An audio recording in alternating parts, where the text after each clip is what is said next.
Iligtas mo ang iyong sarili at pati na nito. Ngunit pinagsabihan naman ito ng kanyang asawa.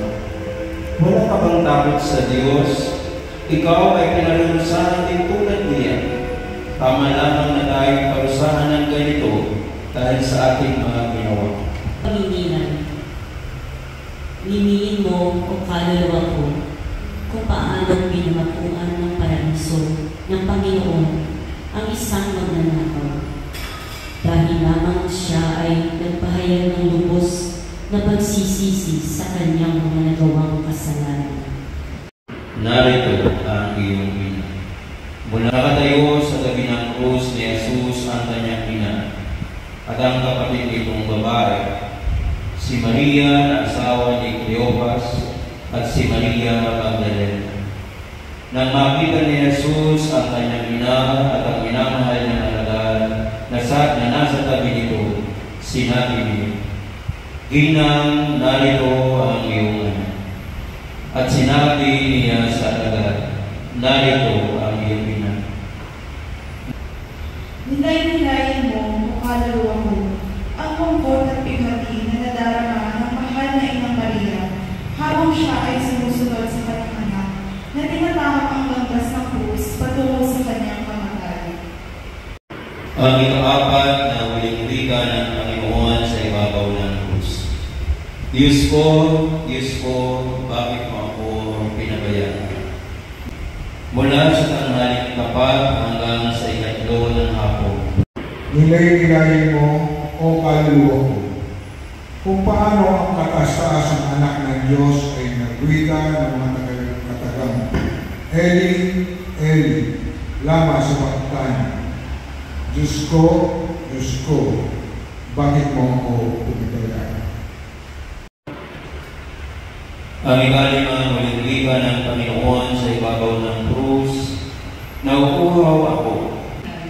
Ang Panginoong nakagayubay sa krus ay nagwika, ako'y nauuhaw. Ito ang pinakamatinding wika na sinabi ni Jesus sa mga tao na ito. Para sa katuparan ng mga kasulatan, pagbulay-bulayin natin ang naging patiis ng ating Panginoon para lang sa kaligtasan ng kanyang sambayanan. Ang ika-anim na huling wika ng Panginoon sa ibabaw ng krus. Naganap na. May isang mangkok doon na puno ng maasim na alak. Alalahanin mo, kaluluwa ko, ang ginawang pagliligtas ng Panginoon para sa kapupusan ko.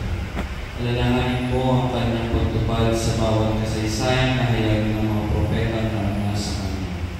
Itong Diyos na naging tao at nagtisan sa ating piling ay ngayon nasa ibabaw ng krus. Habang hinihahayag sa atin na nagawa niya ang lahat-lahat para sa ating kaligtasan. Ginawa niya ang lahat dahilan sa kanyang labis-labis na pagmamahal para sa ating lahat. Ang ikapitong huling wika ng Panginoon sa ibabaw ng krus.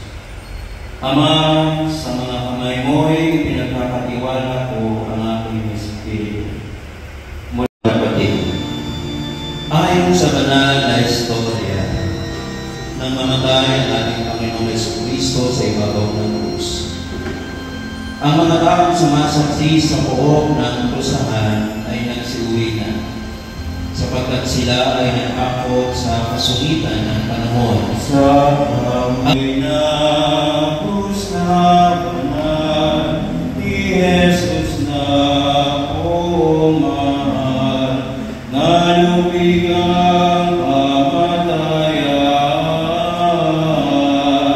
at sa muling pagkabuhay, ang pag-asa ay sumilan. Sa kahoy na krus na banal, ni Jesus na umahal, nalupig ang kamatayan, at sa muling pagkabuhay, ang pag-asa ay sumilan.